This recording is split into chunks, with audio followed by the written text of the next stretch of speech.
Hello and good afternoon everyone. How are you? Hopefully सब अच्छा होगा. So in your last lecture we were discussing permutation and combination. उसके basics पे शायद अपन थे ना, बेसिक्स मतलब how to count. So counting theorems की मैंने बात की थी. There are two counting theorems. One of them was multiplication theorem. What it states, एक बार रिकैप कर लेते हैं छोटा सा पार्ट. तो व्हाट इट स्टेट्स दैट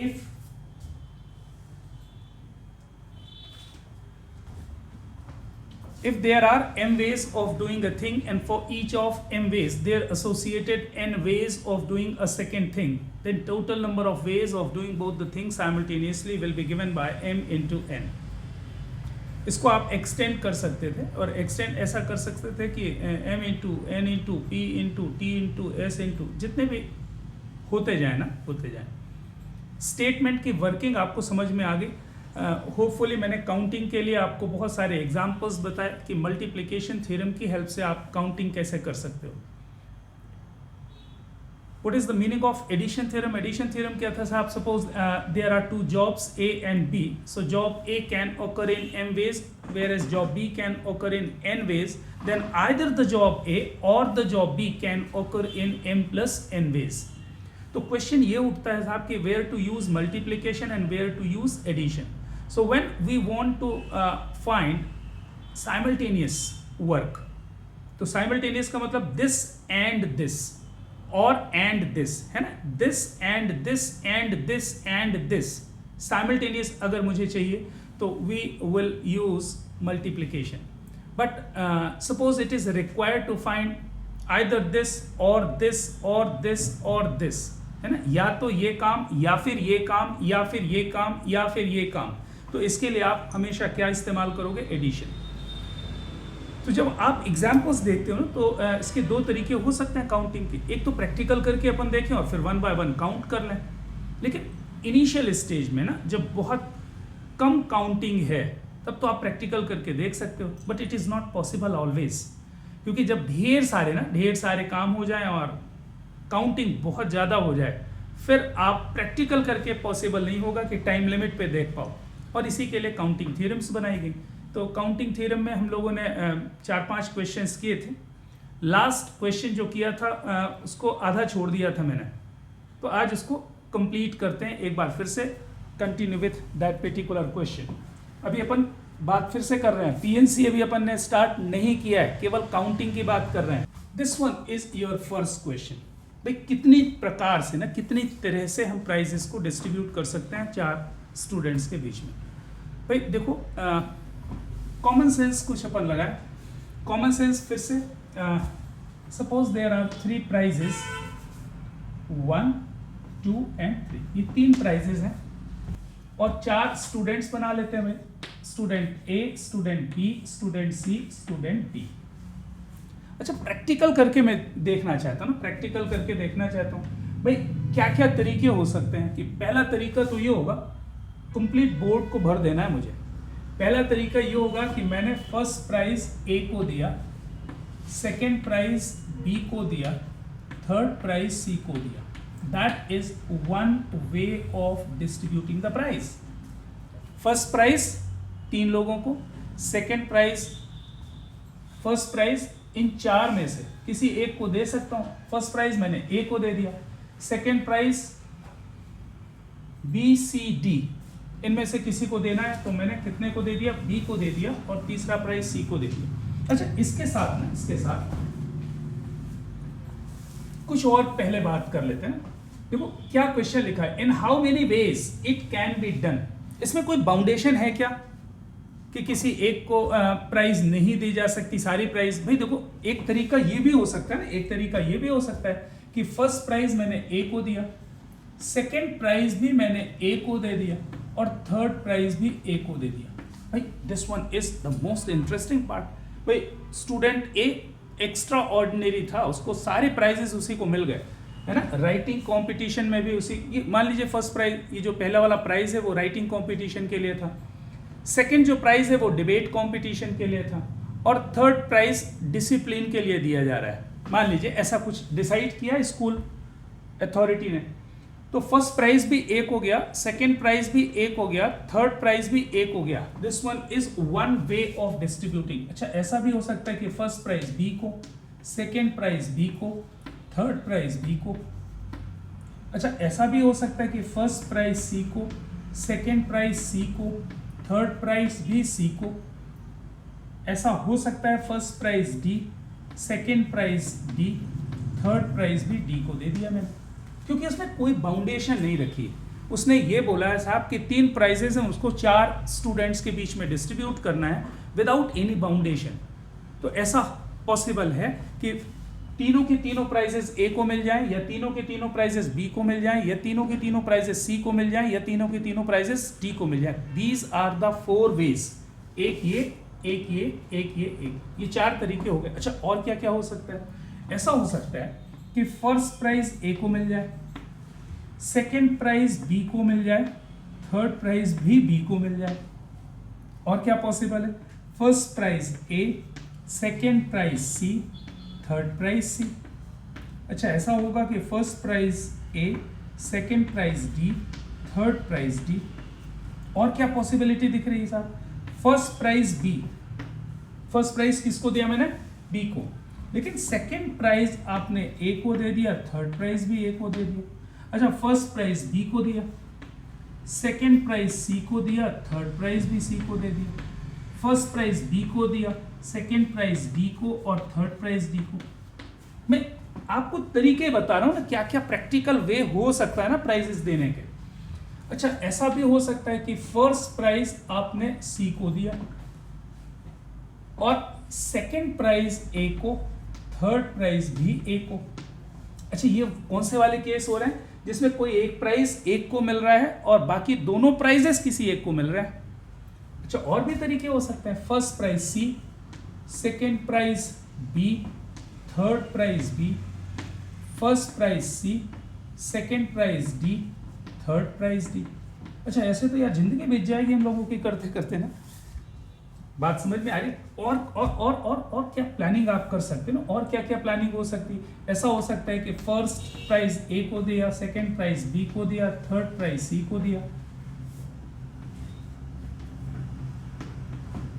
ऐसा हो सकता है कि फर्स्ट ए को दिया, सेकेंड बी को दिया, थर्ड डी को दिया। All these are the different ways by using which one can distribute the prizes. अब अगर काउंटिंग करने बैठूंगा 1 2 3 4 5 6 7 8 9 10 11 12 13 14 15, अच्छा, और ऐसे बहुत बहुत बहुत सारे केसेस बच जाएंगे, क्योंकि प्रैक्टिकली ये पॉसिबल होगा नहीं, क्योंकि ढेर सारे कॉम्बिनेशंस बन रहे हैं ना, ढेर सारे कॉम्बिनेशंस बन रहे हैं। तो ऐसे क्वेश्चंस के लिए ही मल्टीप्लिकेशन थ्योरम बनाई गई भाई। आप बहुत आसानी से, क्योंकि उसने ये तो बोला नहीं ना कि क्या क्या वेज हैं, या आप एक्सप्लेन करके बताओ कि किसको कौन सा प्राइज दे रहे हो। उसने तो केवल इतनी बात की है साहब आपसे कि काउंटिंग बता दो कि कितनी तरह से, in how many number of ways one can distribute the prize. तो देखो, इसको सॉल्व करने का जो तरीका होगा वो क्या होना चाहिए? First prize can be distributed in how many number of ways. पहले प्राइज को डिस्ट्रीब्यूट करने के कितने तरीके हैं? 4। ए, बी, सी या डी में से किसी एक को दिया जा सकता है। तो first prize can be distributed in how many number of ways? 4 ways. अच्छा, second prize can be distributed, अच्छा सुन ले जरा, first prize can be distributed in how many number of ways? 4 ways. A को, बी को, सी को, D को, किसी को भी दिया जा सकता है। मान लीजिए कि आपने फर्स्ट प्राइज सी को दे दिया, ठीक है। Now the second prize can be distributed in how many number of ways? Again 4 ways. क्यों भाई, क्यों 4 तरीके होंगे? इसलिए क्योंकि सेकेंड प्राइज जो है फिर से ए, बी, सी, डी में से किसी को भी दिया जा सकता है। ऑल्दो फर्स्ट प्राइज सी को दे दिया गया है, लेकिन सेकेंड प्राइज भी तो सी को दिया जा सकता है, क्योंकि कोई कंडीशन नहीं दी हुई है। मेरी बात समझ में आ रही? और ये मैंने लिखा भी है कि फर्स्ट प्राइज आपने सपोज कर लिया सी को दे दिया, यहाँ पर फर्स्ट प्राइज सी को दिया, तो सेकेंड भी तो सी को दे सकते हो आप, कोई इशू है नहीं। तो number of ways to distribute first prize 4, number of ways to distribute second prize 4, number of ways to distribute third prize 4, because no condition is given there। आपको केवल उसने पूछा है कि कितनी तरह से प्राइजेस को डिस्ट्रीब्यूट कर सकते हो। तो यहाँ पे लिखना क्या होगा? First prize can be distributed first price can be distributed in how many ways? Can be distributed in 4 ways. Second price को डिस्ट्रीब्यूट करने के कितने तरीके होंगे? वो भी 4 होंगे, क्योंकि फर्स्ट प्राइस अगर किसी को आपने दे भी दिया है तो कोई कंडीशन है नहीं, सेकेंड प्राइस भी आप उसको दे सकते हो। तो सेकेंड प्राइस को डिस्ट्रीब्यूट करने के फिर से कितने तरीके हो जाएंगे? 4। तो second price can be distributed, second price can be distributed in 4 ways. And third price can be distributed in how many ways? ये भी कितने वेज में डिस्ट्रीब्यूट किया जा सकता है? 4 ways. तो total number of ways of distributing है ना, कितने वेज हो जाएंगे? Total ways multiplication. पहले काम को करने के 4 तरीके, और उनमें से हर एक काम को करने के कितने तरीके? 4, और फिर उनमें से हर एक काम को करने के कितने तरीके? 4। तो total number of ways of doing all the things simultaneously, that will be given by what? 4 into 4 into 4, and that means 64 ways. In how many ways one can distribute the prizes? 64 ways में prizes को आप distribute कर सकते हो।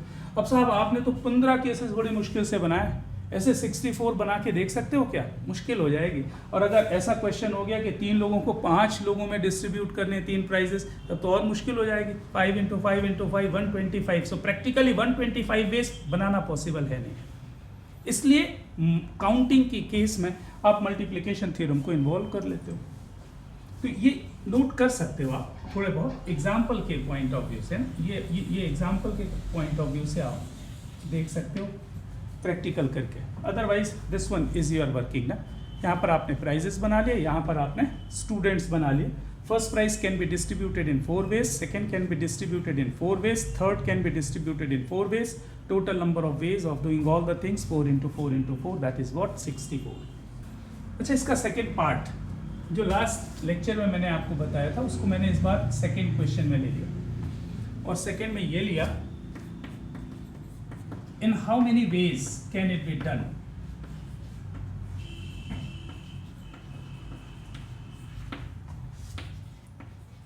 In how many ways can it be done?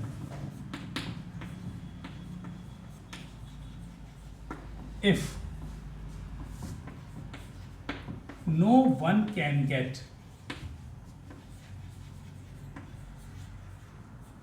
more than one prize.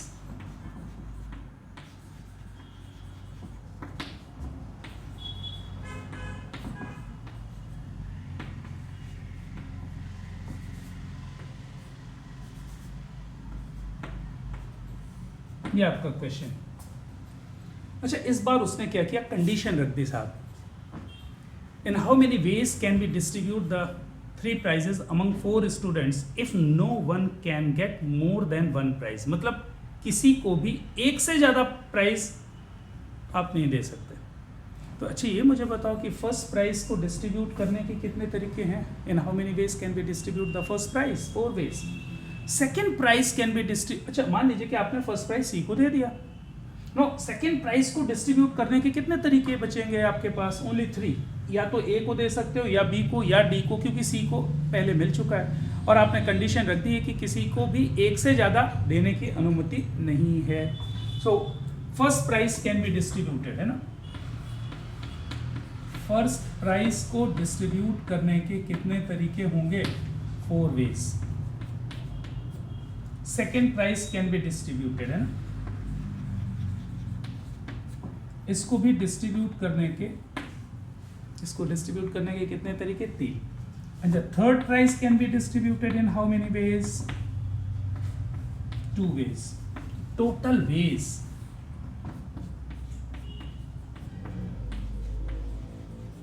Total ways क्या हो जाएंगे इसमें साहब?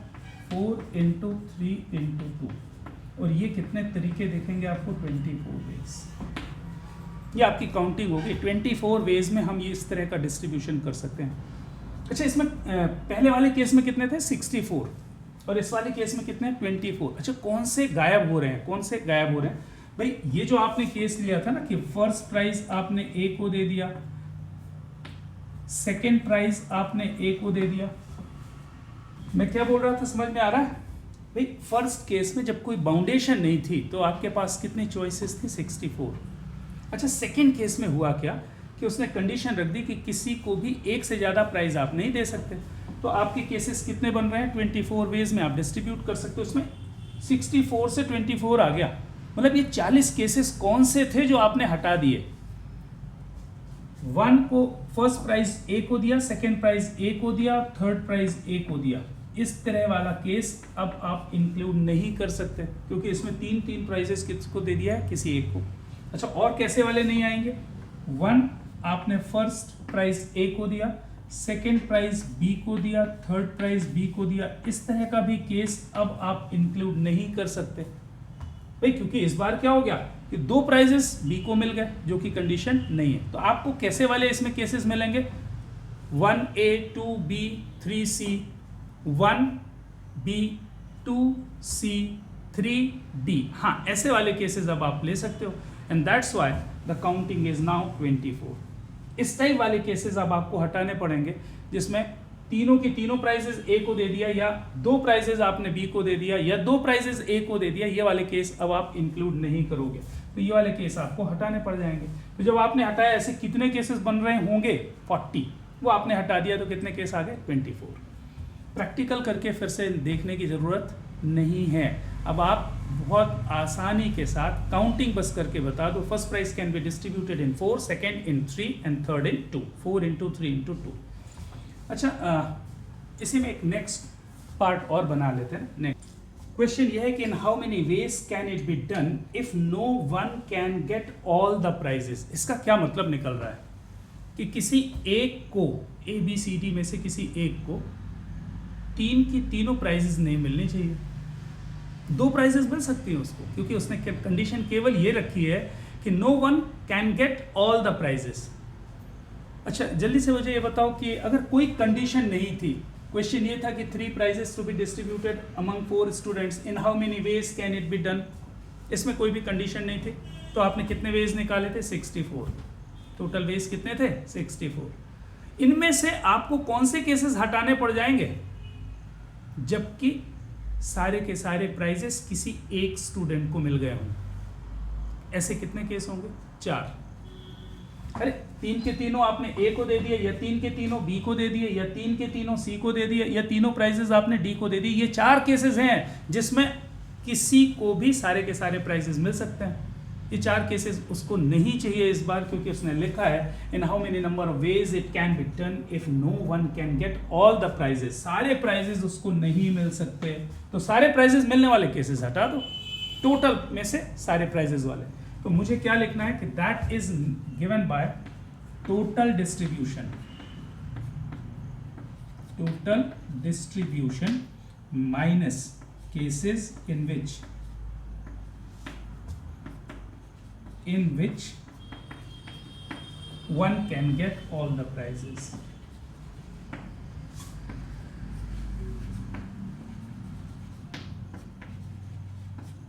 ऐसे कितने केसेस थे? तो टोटल डिस्ट्रीब्यूशन के केस थे 4, 64, 4 into 4 into 4, है ना, जिसमें कोई भी क्या नहीं दिया हुआ था, कोई भी कंडीशन नहीं थी, तो 64 केसेस थे। And cases in which one can get all the prizes, ये वाले केसेस आप हटा दो, तो इतने कितने केसेस होंगे? 4 cases. So that answer comes 60 ways. अच्छा, ये जो 4 केसेस हैं, ये कौन से केसेस हैं? समझ में आ ही गया होगा कौन से वाले केसेस हैं। आपने 1A 2A 3A ये वाला केस हटा दिया होगा। तीनों प्राइजेस ए को मिल जाए, या फिर तीनों प्राइजेस बी को मिल जाए, 1B 2B 3B, फिर 1C 2C 3C 1D 2D 3D। ये 4 केसेस आपने हटा देना। तो ये 4 केसेस जो आपने हटाए तो टोटल 60 वेज हो गए। तो काउंटिंग के लिए मल्टीप्लिकेशन थ्योरम का अपन ने इस्तेमाल कर लिया और उससे आपका काम चल जाएगा, है ना। बहुत ही आराम से आप इस बात को समझ पा रहे हो। इस क्वेश्चन को फिर से रिपीट करने की ज़रूरत तो नहीं, बोल देता हूँ एक बार ना, बोल देता हूँ भाई। 3 प्राइजेस थी, और 4 स्टूडेंट्स के बीच में डिस्ट्रीब्यूट करना था। पहला केस लिया था मैंने जिसमें कोई भी कंडीशन नहीं रखी थी। Question is in how many ways one can distribute the 3 prizes among 4 students.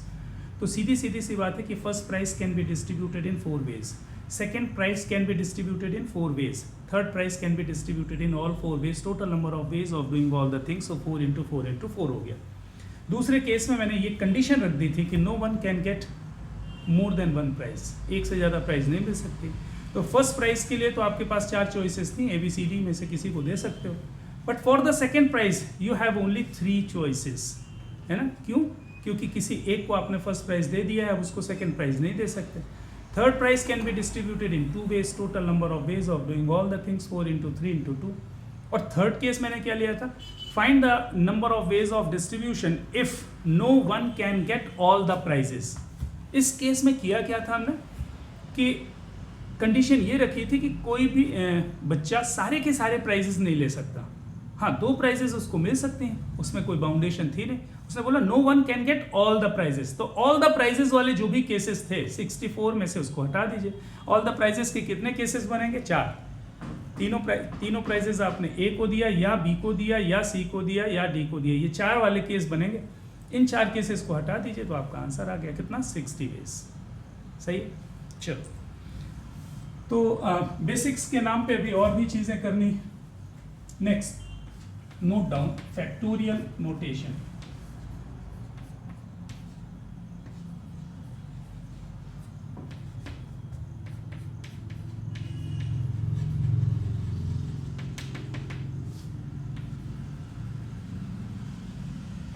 अच्छा, ये भी बड़ी शानदार चीज़ है ना, बड़ी शानदार चीज़ है।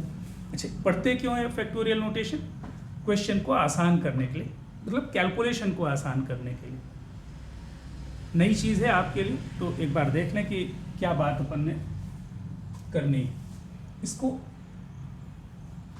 लिख लेते हैं ना, लिख लेते हैं पहले। कंटिन्यूड प्रोडक्ट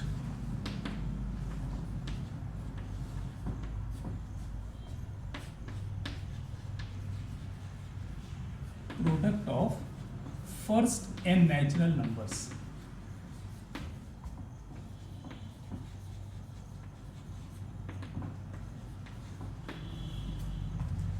भाई, पहले n नेचुरल नंबर्स का कंटिन्यूएशन में प्रोडक्ट कर दीजिए, उसको बोलते हैं अपन फैक्टोरियल n, डिनोटेड बाय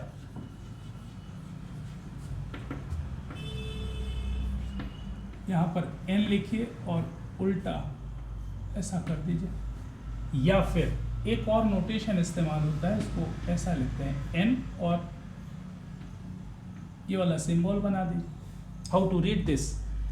इसको बोलेंगे n फैक्टोरियल बोल दो या फिर फैक्टोरियल n बोल दो। इसमें भी भैया n फैक्टोरियल बोलो या फिर फैक्टोरियल n बोलो, meaning is same. Continued product of first n natural numbers is called factorial n। पहले n नेचुरल नंबर्स का कंटिन्यूएशन में आप प्रोडक्ट कर दीजिए तो इसको बोलेंगे क्या? Factorial n। What I mean, अगर मैं इसके बारे में आपसे बात करूं तो पहला पॉइंट लिखने जा रहा हूं मैं जरा। जैसे मैंने बोला फैक्टोरियल 4। अच्छा, इसके 2 नोटेशन मैंने बता दिए पहले आपको। इन 2 नोटेशन में मैं इसका इस्तेमाल करने वाला हूं, आपकी मर्जी, आप ये भी कर सकते हो ये भी कर सकते हो, बोथ आर ओके। फैक्टोरियल 4 का मतलब क्या होगा? कंटिन्यू प्रोडक्ट ऑफ फर्स्ट, लिखा नहीं, continue product of first n natural numbers. यहां पर n कर दीजिए साहब। तो अगर मैंने बोला फैक्टोरियल 4 बोला, इसका मतलब क्या है? Continued product of first 4 natural numbers. इसको क्या रीड करेंगे? फैक्टोरियल 4 का मतलब क्या है? Continued product of first 4 natural numbers. तो actually this one is nothing but what? 4 into 3 into 2 into 1, ऐसा लिख सकते हैं। अच्छा, जरा मुझे और भी बताओ कि मैंने फैक्टोरियल 3 लिखना है, कितना होगा? 3 into 2 into 1 लिख दूंगा। मतलब 6 को आप फैक्टोरियल 3 बोल सकते हो। 24, 4 3 ज़ा 12 2 ज़ा 24, 24 को आप क्या बोल सकते हो? फैक्टोरियल 4। तो अब अपन 4 into 3 into 2 into 1 ना लिखने की जगह directly 1 can write it, factorial 4। Factorial 2 लिखना है तो कितना होगा? फैक्टोरियल 2 को आप कैसे लिखोगे? 2 into 1, अच्छा फैक्टोरियल 1 को आप कैसे लिखोगे? सीधी सी बात है, फैक्टोरियल 1 1 हो जाएगा। अच्छा तो यहाँ से मुझे कुछ और भी बात समझ में आती है कि अगर मैं इसी को जनरलाइज करूं, मैं लिखना चाहूँ फैक्टोरियल n, n क्या है? नेचुरल नंबर है। तो फैक्टोरियल n कैसा होगा? कैसा होगा? देखो फैक्टोरियल 4 क्या हो रहा है? Continued product of four natural numbers, 4 फिर उससे एक कम, फिर उससे एक कम, फिर उससे एक कम, 1 तक जाएगा। अच्छा यहाँ पर क्या होगा? n multiplied by n minus 1 multiplied by n minus 2, और ये कैसा जाएगा? Multiplied up to 3 into 2 into 1। भाई लास्ट में लास्ट पॉइंट क्या मिलेगा आपको? 1 ही मिलेगा, क्योंकि product of first n natural numbers लिखना है, तो लास्ट में कितना होगा? 5 इंटू 4 इंटू 3 इंटू 2 इंटू 1, आखिरी में 1 तक जाएगा। अच्छा तो अगर मैंने आपसे बोला फैक्टोरियल n माइनस 1 बता दो भाई, ये कितना हो जाएगा? तो पहला नंबर तो आएगा n माइनस 1, फिर मल्टीप्लाई में क्या आएगा? Multiplied by n minus 2, then n minus 3, then multiply करते जाओ करते जाओ करते जाओ, लास्ट में 4 इंटू 3 इंटू 2 इंटू 1। अरे कोई जरूरी नहीं 4 भी लिखो, आप डायरेक्ट लिख सकते हो अप टू 2 इंटू 1 तक मल्टीप्लाई हो जाएगा। अच्छा फैक्टोरियल n माइनस 2 बोले तो आपको कोई टेंशन नहीं ना, इसको आप लिख लो n minus 2 multiplied by n minus 3 multiplied by n minus 4, कहाँ तक जाने वाला ये प्रोडक्ट? Up to 1। अब ऐसा लिखने लगा मैं, इसके पहले वाला नंबर क्या आएगा? 2, उसके पहले वाला नंबर क्या आएगा? 3। तो what is the meaning of factorial? Factorial number कभी भी लिखा हो तो आप सीधे सीधे प्रोडक्ट करते जाइए, एक एक करके कम करते जाइए। कहाँ तक जाना है? 1 तक। किसी को कोई प्रॉब्लम?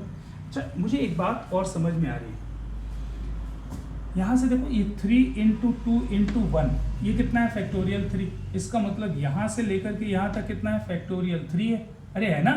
तो कैन बी राइट। मैं अगर इसको ऐसा लिखना चाहूँ, फैक्टोरियल 4 को मैंने लिखा, पहले लिखा 4 इंटू 3 इंटू 2 इंटू 1, उसको मैंने लिख दिया फैक्टोरियल 3। अरे ये पूरा का पूरा फैक्टोरियल 3, तो फैक्टोरियल 4 कितना हो गया? 4 इंटू फैक्टोरियल 3। अच्छा अगर मैं इसी को और आगे लिखना चाहूँ, ऐसा भी लिख सकता हूँ, 4 इंटू फैक्टोरियल 3 कितना है? 3 इंटू 2 इंटू 1, तो 3 तक तो मैंने लिखा और 2 इंटू 1 को फैक्टोरियल 2 लिख दिया। मतलब कहीं पर भी आप ब्रेक कर सकते हो, आप अपने जरूरत के हिसाब से। मैं और भी आपको एग्जांपल दे रहा हूं। देखो यहां से यहां तक क्या है? यहां से लेकर के यहां तक जो कुछ भी लिखा है क्या? ये है factorial n minus 1। Factorial n minus 1 ही लिखा है ना नीचे। तो यहां से लेकर के यहां तक क्या है? फैक्टोरियल n माइनस 1 है। So can be right when ever you require. इसको आप ऐसा भी लिख सकते हो, factorial n is what? n multiplied bye factorial of n minus 1। सही? अच्छा और भी देखो, और भी देखो, यहां से लेकर के यहां तक अगर मैं बात करूं, यहां से लेकर के यहां तक ये क्या लिखा हुआ है? Factorial n minus 2। अरे मैंने नीचे दिखाया भी है। यहां से यहां तक क्या है? फैक्टोरियल ऑफ n माइनस 2 लिखा है। तो factorial n can also be given by n into n minus 1 into factorial n minus 2। So the same can also be written as n into n minus 1 into what? Factorial of n minus 2. किसी को कोई doubt? No. Note कर ले जरा, इसको note कर ले, फिर आगे बात करें ना प्लीज। फैक्टोरियल की काउंटिंग मैं बता रहा हूं आपको, हाँ? ये सेकंड बेसिक्स है, पीएनसी के लिए जरूरत पड़ने वाली। नोटेड। फिर से बताने वाली जो बात है ना, इसको देख करके आप समझ भी सकते हो भाई। फैक्टोरियल n जो लिखा है ना, वो लिखा है n n minus 1 n minus 2 n minus 3 n minus 4। ये कहाँ तक जाएगा? 1 तक जाएगा।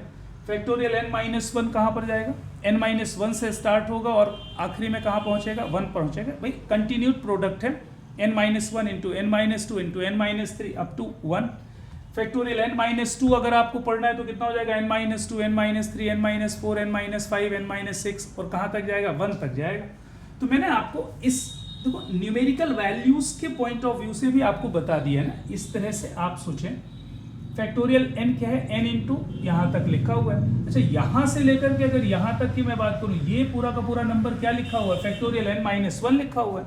तो factorial n can also be written as n into factorial n minus 1, ऐसा लिख दिया मैंने। अच्छा, फैक्टोरियल n माइनस वन कितना है, ये लिखा हुआ है, तो फैक्टोरियल n माइनस वन होगा n minus one into this one. यहां से लेकर के यहां तक का जो नंबर लिखा है ये लिखा है factorial of n minus two. तो फैक्टोरियल n की जगह आप क्या लिख सकते हो, n into n minus one, और ये पूरा ना लिख करके आप फैक्टोरियल n माइनस टू लिख सकते हो। अच्छा, अभी और आपको समझा देता हूँ, बहुत सारे एग्जाम्पल्स लेकर के आपको एक्सप्लेन कर देता हूँ। जैसे मान लीजिए आपको फैक्टोरियल 7 लिखना है, तो फैक्टोरियल 7 को आप क्या लिख सकते हो, 7 into 6 into 5 into 4 into 3 into 2 into 1। इसमें तो कोई प्रॉब्लम नहीं है। अच्छा, यहां से यहां तक क्या लिखा हुआ जरा बताओ, ये क्या लिखा है, फैक्टोरियल 6। तो फैक्टोरियल 7 को जब मर्जी मैं ऐसा भी लिख सकता हूँ, 7 इंटू फैक्टोरियल 6। अच्छा, यहां से लेकर के यहां तक की जो चीज लिखी हुई ये क्या लिखी हुई है, फैक्टोरियल 5। तो can be right the same, factorial 7 को ही मैं ऐसा भी लिख सकता हूँ, 7 इंटू 6 इंटू फैक्टोरियल ऑफ 5। फिर इसी को मैं लिख सकता हूँ 7 into 6 into 5 into factorial of 4। भाई आगे के नंबर्स का फैक्टोरियल तो आपको पहले से मालूम, बस उसको रिप्लेस करना है, कोई डाउट? मैं केवल इसलिए ये सारी बातें आपसे शेयर करना चाहता हूँ क्योंकि फैक्टोरियल में बहुत ज़्यादा प्रैक्टिस की ज़रूरत होती है इनिशियल लेवल पे। अच्छा, एक इंटरेस्टिंग बात और समझ में आ रही, किसी ने मेरे से बोला साहब कि फैक्टोरियल 0 कितना होगा, किसी ने बोला कि फैक्टोरियल 0 बताओ। तो भाई इसकी वैल्यू एक्सेप्शनली आपको लर्न करनी है। फैक्टोरियल 0 की वैल्यू कितनी होगी, 1 होती है। अच्छा, फैक्टोरियल 1 भी कितना होता है, 1। Factorial 1 is 1 and factorial 0 is also equals 1। अच्छा, ऐसा कैसे हुआ भाई? बहुत ही आसान है ना, बहुत ही आसान। देखो ये जो रिजल्ट आपने लिखा है, इस रिजल्ट में फैक्टोरियल n कितना होता है, n into factorial n minus 1। मैंने n की जगह पे 1 रख दिया, आप रख के देखो n की जगह पे 1। ये कितना हो जाएगा, फैक्टोरियल 1। राइट साइड में कितना होगा, 1 इंटू ये क्या लिखा है, फैक्टोरियल n माइनस 1। n की जगह 1 लिखा है तो ये फैक्टोरियल 0 होगी। तो यहां से मुझे जो फैक्टोरियल 0 मिल रहा है ना, फैक्टोरियल 0 की वैल्यू कितनी हो जाएगी, 1 हो जाएगी, क्योंकि ये भी 1 है, ये भी 1 है। So factorial 0 is equals to, so exceptionally factorial 0 is always is equals to 1। You have to learn this. आपको हमेशा हमेशा आपको याद रखना है कि इसकी वैल्यू कितनी होगी, 1 होगी। फैक्टोरियल 5 कितना होगा साहब, 5 into 4 into 3 into 2 into 1। Factorial 6, 5 4 3 2 1। भाई कोई भी नंबर का फैक्टोरियल निकालना है, बस आप नेचुरल नंबर की कंटिन्यूएशन में लिख दो और प्रोडक्ट लिख दो, कहाँ पर तक जाएगा, 1 तक जाएगा, बस इतना ध्यान रखना है। अच्छा, और भी कुछ बातें लिख देता हूँ मैं। Factorial of negative number is not defined.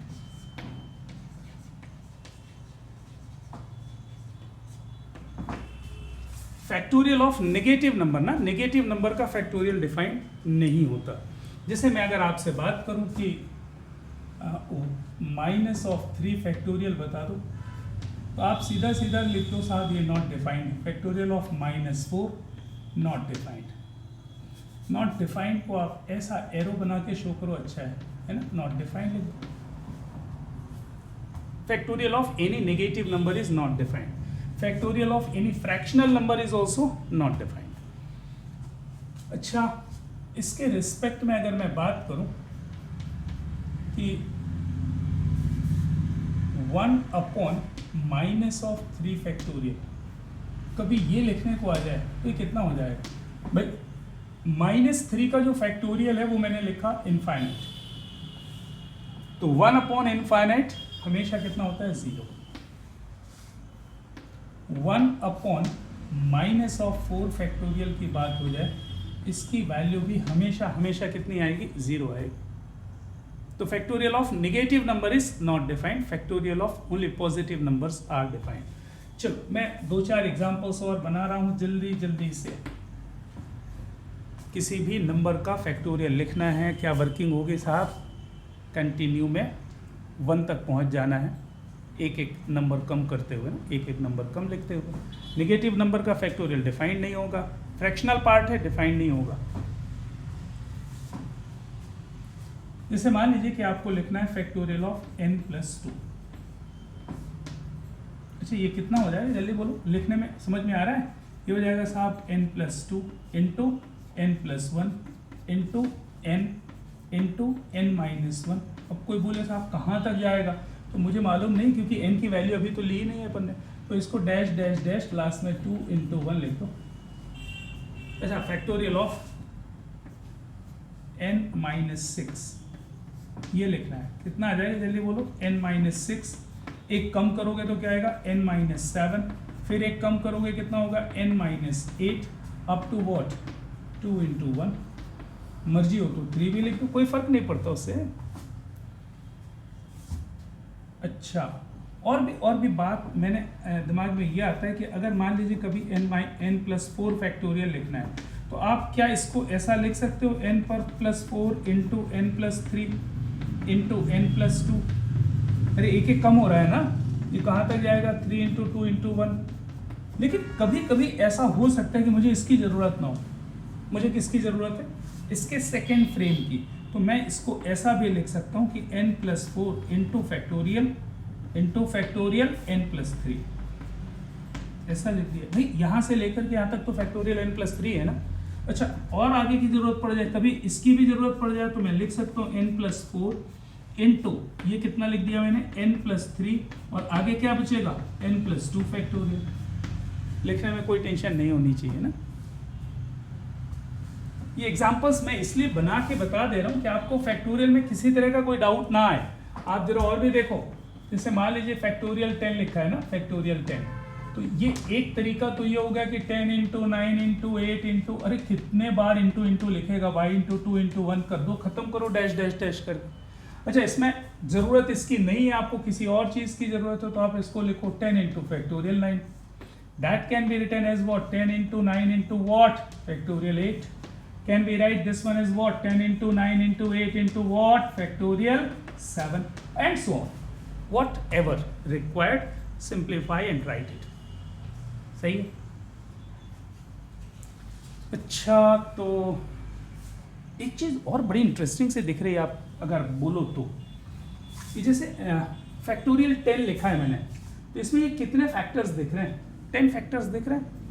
अरे सही है ना, क्योंकि फैक्टोरियल के डेफिनेशन में अपन ने क्या लिखा कि continued product of first n natural numbers is what factorial n। तो फैक्टोरियल 4 का मतलब क्या हुआ? Continued product of first 4 natural numbers. First 4 natural numbers है ना, 4 3 2 1, इसका प्रोडक्ट। तो फैक्टोरियल 10 में कितने फैक्टर्स लिखे हैं? 10। फैक्टोरियल 7 में कितने फैक्टर्स होंगे? 7। फैक्टोरियल 6 में कितने फैक्टर्स होंगे? 6। तो जल्दी से मुझे बताओ फैक्टोरियल n+2 में कितने फैक्टर्स ये लिखे हुए हैं? These are n+2 factors. Factorial n-6, how many factors are there? n-6 factors. Factorial n+4, how many factors are there? n+4 factors. रटना नहीं है, समझना है बस। हाँ समझना है। जैसे मान लीजिए और भी एग्जांपल लिख लूँ। जैसे मैंने लिखा फैक्टोरियल ऑफ 2n, सही है? तो फैक्टोरियल 2n, इसको मैं एक्सपांड करके लिख सकता हूँ क्या? जब मैं फैक्टोरियल 2n लिखने जाऊंगा तो फैक्टर्स कितने मिलेंगे मुझे? 2n factors. और कौन से फैक्टर्स होंगे? वो कुछ ऐसे होंगे, 2n multiplied bye 2n-1 multiplied by 2n-2। और कहाँ तक जाएगा भाई? That is what up to 3 into 2 into 1 etcetera. ठीक है, आगे और लिखते हैं, नोट कर लें। तो फैक्टोरियल की मीनिंग आपको समझ में आ गई, और फैक्टोरियल लिखते भी आपसे बनने लगेगा। Factorial 0 is always 1। नोट पे पहली बात फिर से लिख रहा हूं मैं, फैक्टोरियल n, ये लिखा मैंने n multiplied by n-1 multiplied by n-2 multiplied by n-3 up to what, बड़ा सा लिख दे रहा हूँ, 6 into 5 into 4 into 3 into 2 into 1। अच्छा लिखा क्यों है मैंने? ये लिखा इसलिए है कि मैं आपको बता पाऊँ कि इसमें फैक्टर्स कितने हैं। फैक्टोरियल n में कितने फैक्टर्स होंगे साहब? How many factors are there in factorial n? n factors. तो यहाँ पे आगे मेंशन कर दे रहा हूँ ना, these are n factors.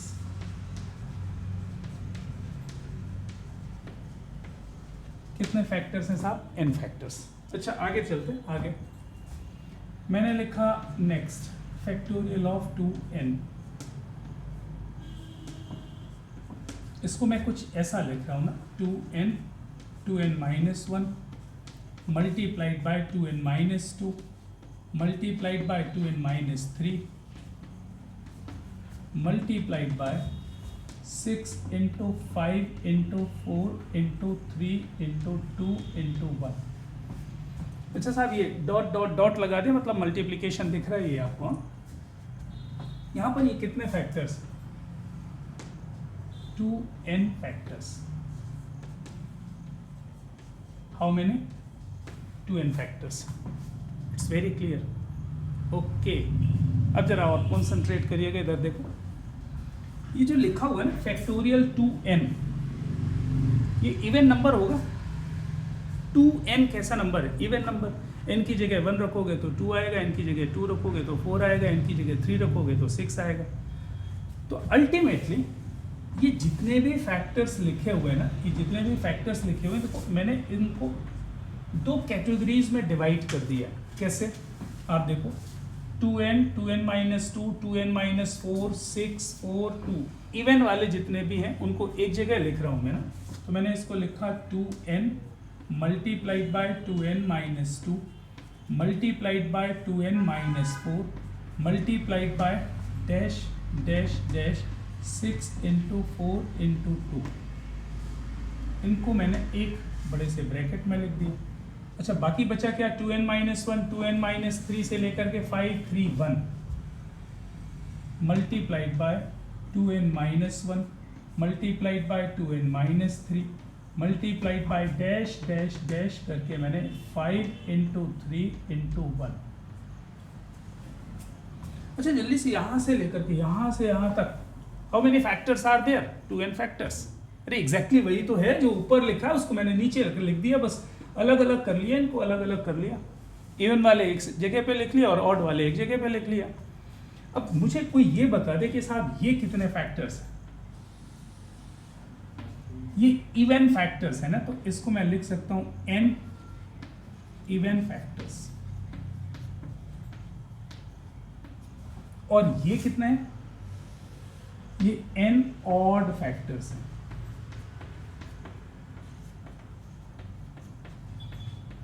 So if there are factorial 2n, total factorial 2n मुझे लिखना है, तो 2n, 2n minus 1, 2n minus 2, 2n minus 3 up to 5, 4, 3, 2, 1.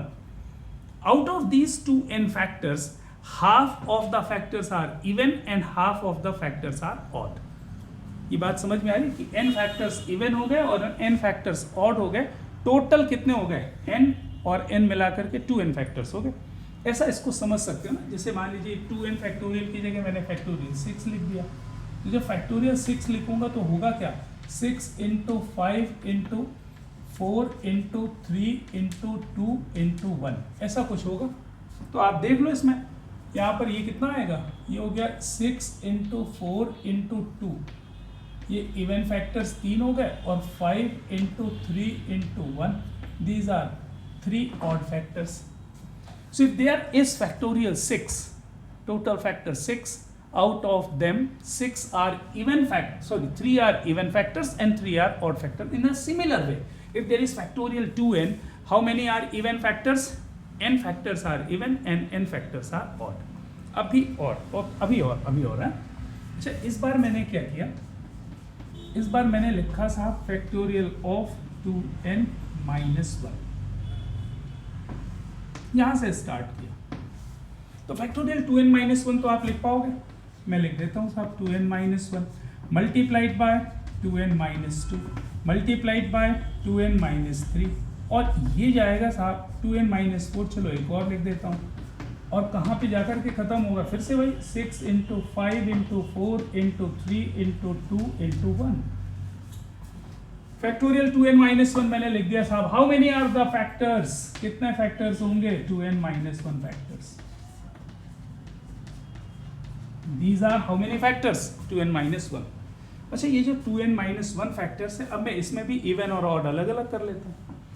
अच्छा जरा देखो, ये जब लिखा था ना तो ये 2n से स्टार्ट हो रहा था, तो 2n था, फिर 2n माइनस 2, फिर 2n माइनस 4।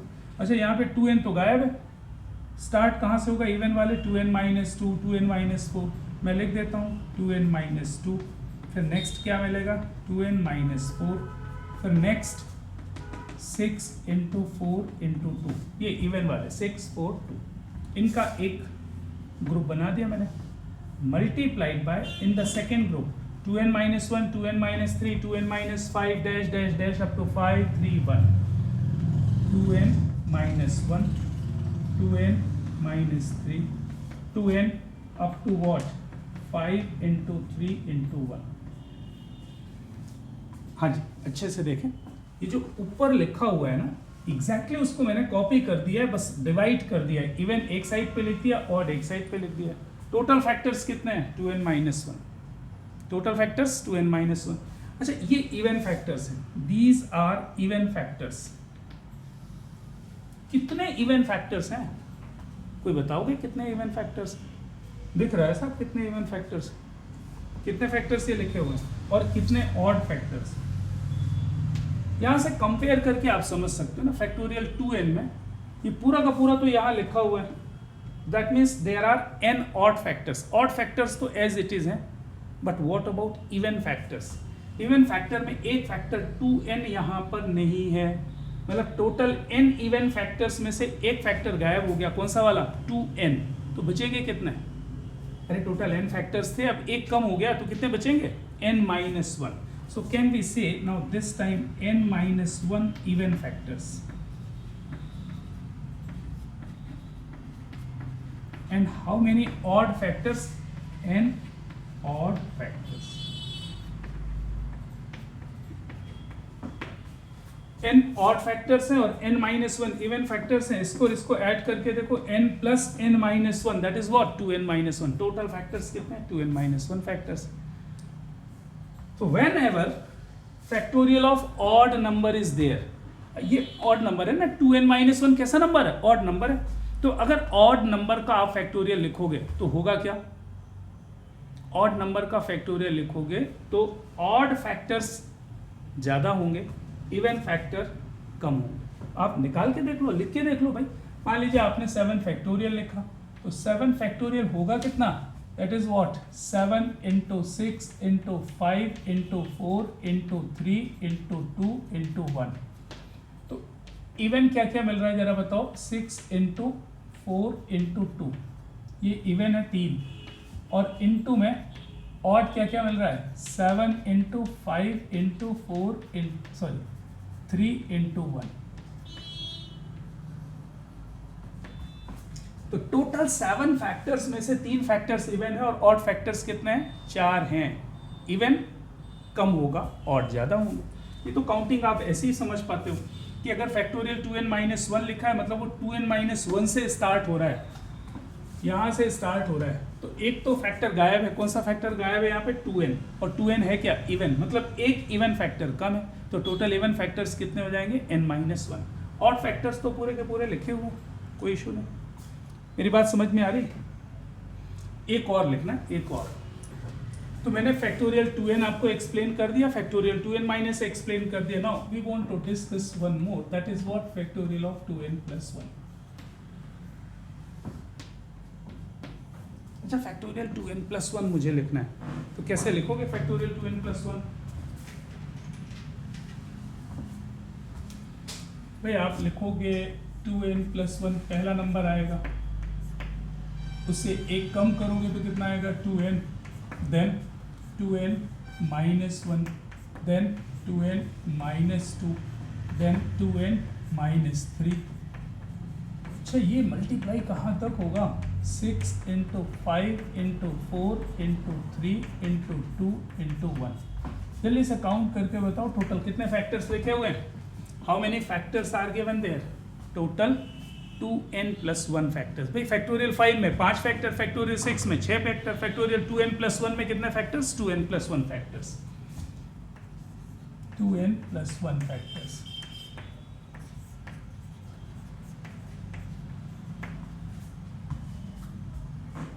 अच्छा, तो 2n+1 कैसा नंबर है भाई? 2n+1 कैसा नंबर है? इवन है कि ऑड है? अरे ऑड नंबर है। जैसे 2n-1 ऑड नंबर है, सो 2n+1 भी कैसा होगा? इवन ऑड नंबर होगा भाई। 2n इवन होता है तो 2n+1 क्या हो जाएगा? ऑड हो जाएगा। अच्छा, इसमें भी इवन वाले जितने भी फैक्टर्स हैं उनको मैं अलग लिख दे रहा हूँ। That is equals to what? 2n multiplied by 2n-2 multiplied by 2n-4 multiplied, even वाले फैक्टर सारे एक साथ कर लो भाई, 6 × 4 × 4। अच्छा, ऑड वाले फैक्टर्स भी एक साथ कर लो। ऑड में क्या मिलने वाला है? 2n+1, 2n-1, 2n-3 etcetera. So 2n+1 multiplied by 2n-1 multiplied by 2n-3 multiplied by, odd बचेगा क्या? 5, 3, 1, सो 5 × 3 × 1, ये ऑड है। These are even factors and these are odd factors and total factors are what? 2n+1। तो count करके जरा बताओगे कि odd factors कितने हैं और इवन फैक्टर्स कितने हैं? हाँ, आ गया समझ में भाई? देखो, ये फैक्टोरियल 2n था जब, तो 2n, 2n-2, 2n-4 से 6, 4, 2, ये पूरे के पूरे एलिमेंट्स यहाँ पर हैं। तो ये तो टोटल n इवन फैक्टर्स ही होंगे, जितने थे उतने हैं तो इसमें कुछ भी छूट नहीं रहा। ये मैंने लिख दिया साहब n even factors. These are n even factors. अच्छा, कहानी किसकी बस थी? इसकी। ये कितने फैक्टर्स लिखे हुए हैं साहब? ये ऑड फैक्टर्स हैं। कितने ऑड फैक्टर्स हैं देख के बताओगे? बोलो बोलो बोलो भाई, how many odd factors are there? भाई अगर यहां से स्टार्ट होता था तो कितने फैक्टर्स होते थे? n odd factors. ये लिखा हुआ है n odd factors, 2n-1, 2n-3 up to 5, 3, 1। These are n odd factors. इसमें एक एक्स्ट्रा आ गया है साहब, 2n+1, and that is additional. So how many odd factors are there? n+1 odd factors. n+1 odd factors.